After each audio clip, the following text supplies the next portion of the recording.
అందరికీ నమస్కారం. ఈరోజు వినిపిస్తున్న కథ పేరు అమర హృదయం. ఈ కథ రాసిన వారు ఎద్దనపూడి సులోచనారాణి గారు. ఇక కథ విందామా. ఆరౌడియే, గల్లలుంగి మీసాలు లేవు వాడు. నేను త్వరగా స్కూల్ నుండి వచ్చేసాను. అమరకి గుర్తు వచ్చింది. అదా, వాడు రాలేదులే ఫనీ. త్వరగా బట్టలు మార్చుకో. సుజాత ఆంటీకి ఒంట్లో బాగాలేదుట.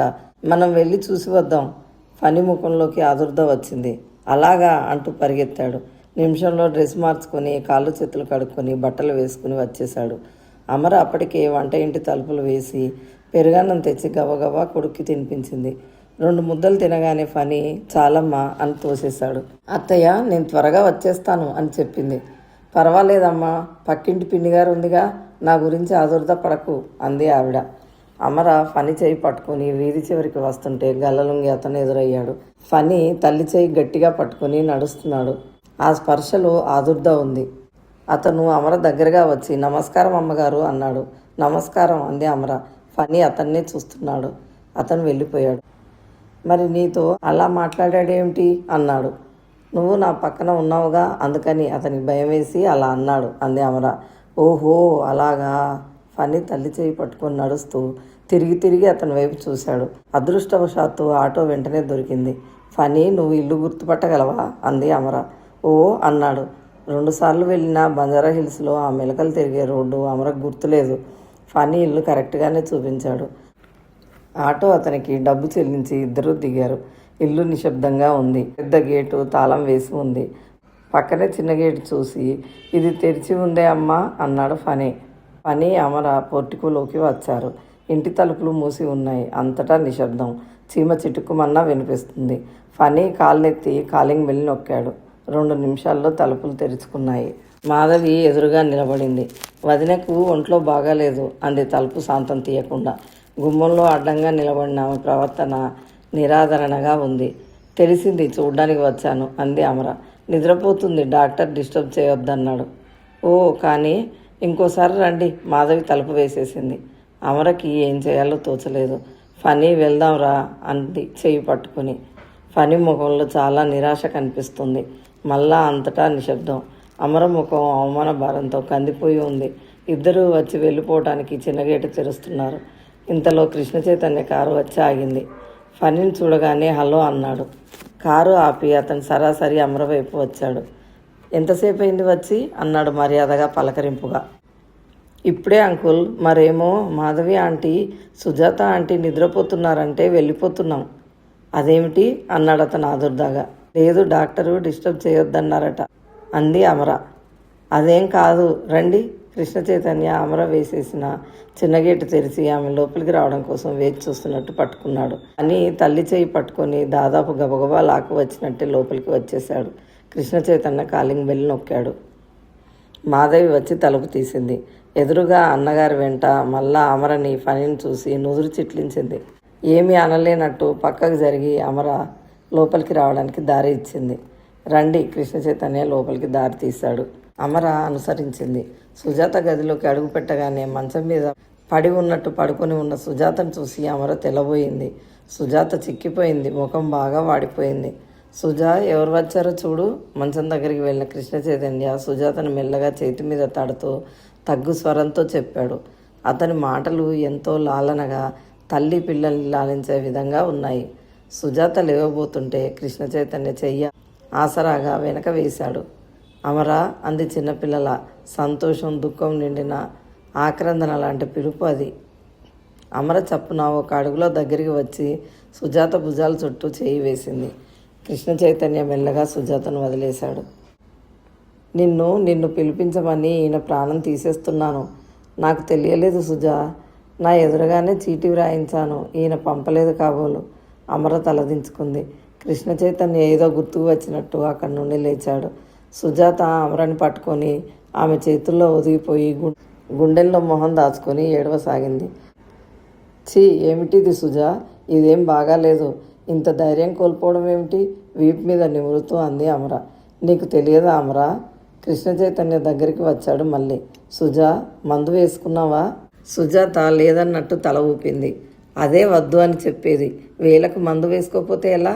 అతను గుమ్మం దగ్గరికి వెళ్ళాడు. మధు, మధు, మీ వదినకు మందు ఇవ్వలేదా?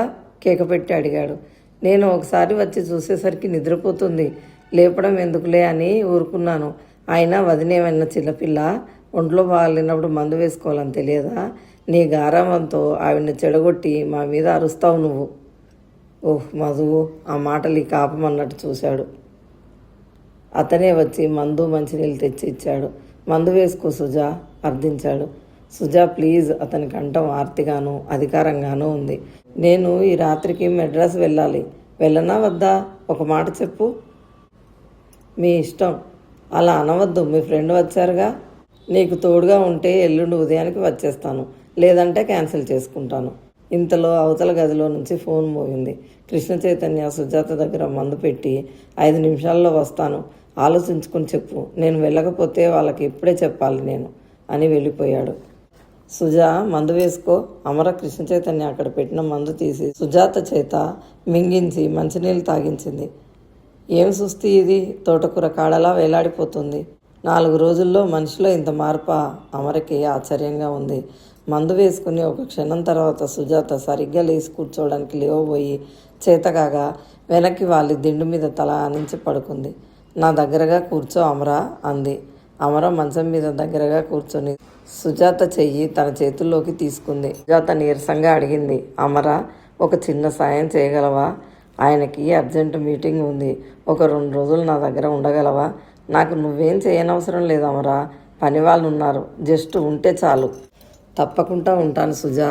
అమర సుజాత చేతిని గుండెల మీద ఆనించుకుంటూ అంది. సుజా నోరు తెరిచి అడగటమా? కృష్ణ చైతన్య ఊరు వెళ్తే ఈ పరిస్థితుల్లో సుజాతను వదిలి అసలు తను వెళ్ళగలదా? కృష్ణ చైతన్య ఫోన్లో మాట్లాడి వచ్చాడు. అతన్ని చూసి అమర సుజాతను వదిలి లేవబోతుంటే చేత్తో సున్నితంగా వారించాడు. ఏం చేయను సుజా, నేను వెళ్ళటమా మానటమా చెప్పు. అమర నాకు తోడుగా ఉంటానంది అండి, మీరు వెళ్ళండి పర్వాలేదు. ఆ మాట నిజంగా అంటున్నావా? సుజాత పొడారిపోయిన పెదవుల మీదికి బలహీనత నిండిన చిరునవ్వు వచ్చింది. అమర నాకు తోడుగా ఉంటానందిగా, పర్వాలేదు, మీరు నిశ్చింతగా వెళ్ళండి. అతను దీర్ఘంగా ఊపిరి తీసుకుని విడవడం అమర గమనించింది. అతను వెనక్కి తిరిగి ఇంత క్రితం ఫోన్ వచ్చిన గదిలోకి వెళ్ళాడు. డాడీ, రాజా కేక మెట్ల మీద వినిపించింది. కృష్ణ చైతన్య గదిలో నుంచి బయట హాల్లోకి వెళ్ళాడు. డాడీ, రేపు పరీక్షకు అంతా నేర్చేసుకున్నాను, సంతోషంగా చెప్తున్నాడు రాజా. గుడ్, నేను మెద్రాసు వెళ్తున్నాను. నువ్వు చక్కగా పరీక్ష వ్రాసి వచ్చి మమ్మీకి జ్వరంగా ఉందిగా, జాగ్రత్తగా చూసుకోవాలి. చూస్తావా మరి? ఓ అదిగో ఫణి వచ్చాడు. ఫణి కూడా ఇక్కడే ఉంటాడు. మీ ఇద్దరూ పరీక్షకి చదువుకోండి. కృష్ణ చైతన్య రాజాని ఎత్తుకొని తీసుకువచ్చాడు.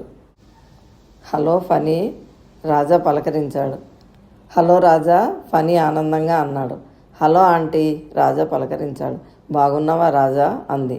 ఓ అనేసి తండ్రి మెడ చుట్టూ చేయి వేసి, నేను కూడా మీతో వస్తాను డాడీ మెద్రాస్ మారం చేస్తూ అన్నాడు.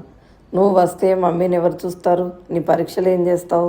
డాక్టర్ గారు వస్తారుగా, మధు ఆంటీ ఉందిగా, ఫనీ ఉంటానన్నాడుగా. పరీక్షల్లో జ్వరం వచ్చింది నాకు అంటే మళ్ళీ వ్రాయిస్తారుగా. ఇంకేం కావాలి అన్నట్టుంది రాజా గొంతు. అదేం కుదరదు. గుడ్ బాయ్ లాగా నేను మెడ్రాస్ నుండి వచ్చే వరకు మమ్మీని చూసుకో, నాకు టైం అవుతుంది. రాజాను దించి కృష్ణ చైతన్య వెళ్ళాడు. డాడీ, నేను నీతో వస్తాను డాడీ. రాజా తండ్రి వెనకే వెళ్ళాడు. రాజా ఏడుపు గొంతుతో మారం చేయడం, కృష్ణ చైతన్య నచ్చ చెప్పడం ఫణి గమనిస్తూనే ఉన్నాడు. వచ్చి ఇంతసేపు అయినా రాజా తల్లి దగ్గరికి రాకపోవడం అమరకి చిత్రంగా అనిపించింది. రాజాకి తండ్రి దగ్గర ఎంత అలవాటో తెలుస్తుంది. సుజాత మంచం మీద పడుకుని నీరసంగానే కొడుకు మాటలు కృష్ణ చైతన్య నచ్చ చెప్పడం చిరునవ్వుతో వింటుంది. తండ్రిని వదిలి 1 నిమిషం ఉండడు అంది. అరగంటలో కృష్ణ చైతన్య రెడీ అయ్యాడు. రాజాకి ఏం నచ్చ చెప్పాడో. రాజా వచ్చి సుజాత మెడ చుట్టూ చేయి వేసి, మమ్మీ నేను డాడీతో వెళ్ళనులే, నీతోనే ఉంటానులే అన్నాడు. సుజాత కొడుకుని అక్కున చేర్చుకుని ముద్దు పెట్టుకుంది.